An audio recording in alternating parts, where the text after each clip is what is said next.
yes, I will be sharing with you guys most of my secrets today.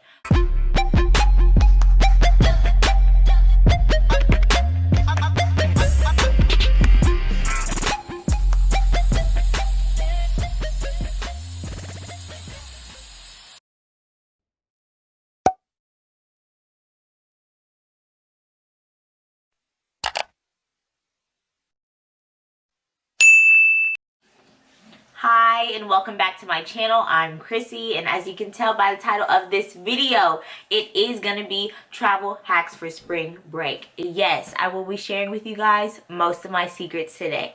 But right before we get into the video, make sure you guys like, comment down below, and subscribe. Also hit those post notifications when you get a chance, so when the next video comes out it can make a boop.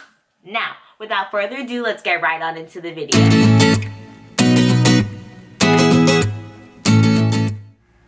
Travel hack tip number 1, cheap destinations.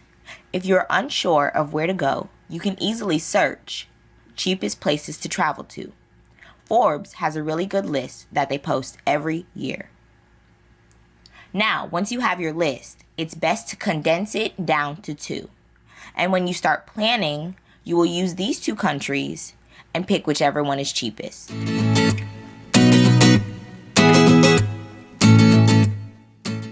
Okay, so travel hack number 2 is finding cheap flights. Now, I do use a few websites to help me find the cheapest flight, but the first one we are going to start with is Google Flights. Google Flights is a website that allows you to compare different flights all at the same time. So it can compare different airlines, different days, all of those things, and prompt out what the cheapest flights are for you.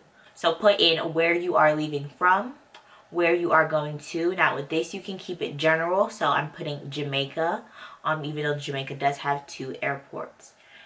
When you click search, it will give you both options for the airports, and you can go ahead with the cheapest airport. It does help when you're trying to figure out which airport you should fly into. Next, Google Flights has an option where you can view a date grid. Now on this grid, it is easy to compare which days that you should be flying out or flying in, because it can show you all the prices for the different days. Next, it'll show you which airlines have the cheapest flights. It'll compare all the airlines for you, and you just choose what's best for you. Okay, so the next resource I like to use is Skyscanner. Skyscanner is a website that also allows you to compare prices. Now what I like about Skyscanner the most is that you can type everywhere into the search bar. Now this is good if you are flexible with where you want to go, or if you're not too sure on where to go.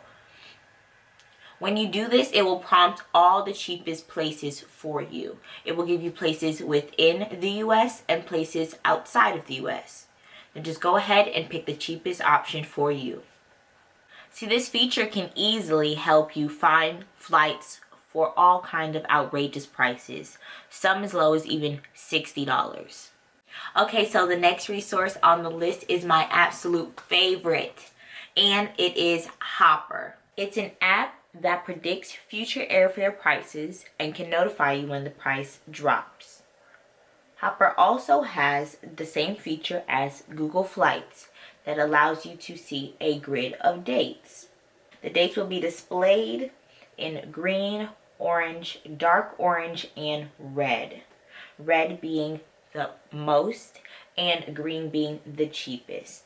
Now you can also click watch this trip if you would like Hopper to notify you when the trip price is fluctuating. Hopper also has a feature that allows you to freeze the price. So say you aren't going to get paid until Wednesday and it is currently Monday night. You can go ahead and freeze the price and pay it when you do have the money to pay for it. So my next tip for you guys is to not pick your own assigned seats. And yes, you heard that correctly. I said do not pick your own assigned seats. Now, it doesn't make sense to pay extra to sit next to your friends when 9 times out of 10, the airline will seat you by the people that you check in with. And if you check in with your friends all at the same time, more than likely you'll be seated with them.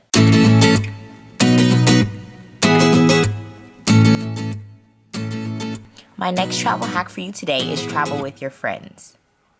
Yes, I know this one is a no-brainer, but we can't leave it out. When you travel with your friends, you save so much in money.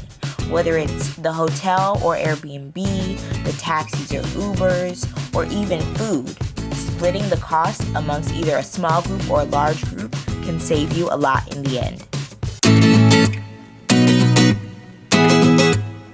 My next travel hack for you guys is to use Airbnb. Airbnb is one that we all know and love. And one quick tip is to book your housing accommodation before you book your plane ticket. Now, with Airbnb, we all know it's great for groups, but what I like to do with it is search where I'm going to and find any luxury homes, hotels, timeshares, even villas that were posted rather than staying in a personal home.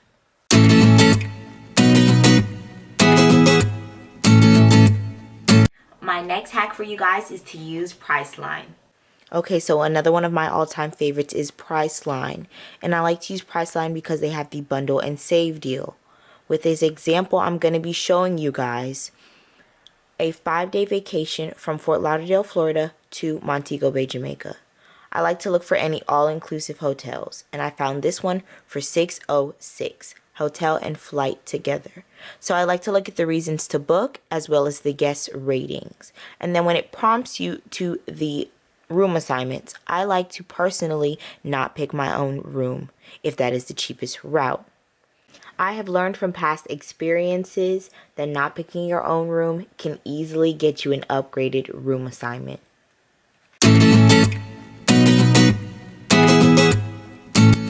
The next travel hack is to grocery shop when you get to your destination. This will save you some money and some time from having to eat out for every meal.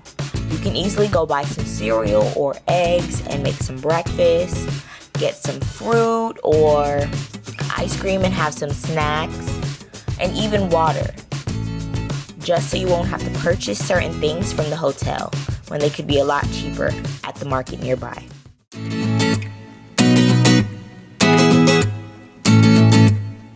My next hack for you guys is to use public transportation. Okay, so for many foreign countries, taxis are going to cost you an arm and a leg because they know you're a tourist. Now, do your research and find out if public transportation is safe or acceptable in the country that you are visiting. But if it is, definitely go with that route. You will save so much money in the end. Last spring break, I did go to Cancun, and we spent maybe $200 in taxis. And it was absurd because the last night we realized that we can take the bus to go up and down the strip for probably 50 cents. So just be mindful of that. Definitely Google things and do your research. But if they have public transportation and it is safe for you to take it, definitely opt in for that route. Try to avoid taxis and Ubers as much as you can.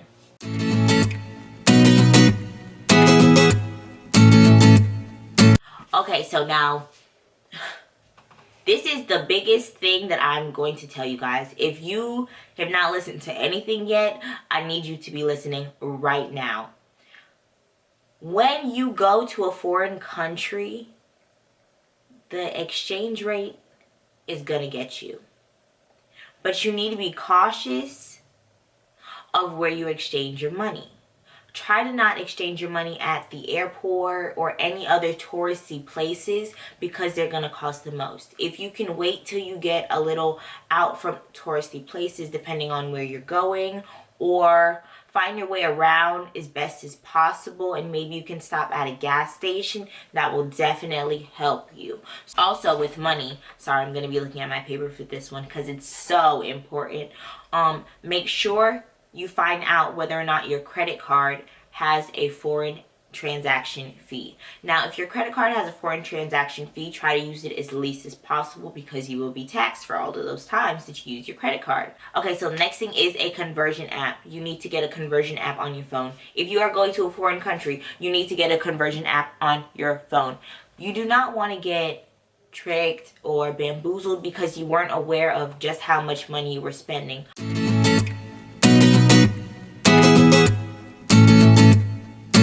Okay, so my next hack for you guys is to take a picture of every single document or insurance card, passport, plane ticket, reservation, anything of that nature that might be of importance to you. Take a picture, send it to yourself, keep it in your phone. So when I say send it to yourself, I mean upload it to the cloud, Google Cloud or iCloud, your drive, whatever it might be. So in case of emergencies, you have access to that. If you lose your phone, you still have access to it because it's on the internet. And a really good app to properly scan things is the Genius Scan. So it's an app, and of course it's a free download. It'll allow you to scan your documents and it'll come up extremely clear extremely clear rather than you taking pictures of the document. If you have an iPhone, iPhones also do allow you to scan things when you're on notes. So just be mindful of that. Always practice safety at all costs. Try to stay together as much as possible. Actually, always stay together. Do not separate from your friends. Do not separate from your friends. You might meet somebody you like. Bring a friend with you. Alright, that's all my tips that I have for you guys today. I hope that you enjoyed this video. If you have any questions, just go ahead and ask them down below. I know it is a little late. School got a little hectic, but I really did want to post this video about 2 weeks ago. I hope these tips do help you in some form or way. If there's anything else I can do for you guys, just go ahead and comment it down below. Remember, like, comment, and subscribe, and have a nice day.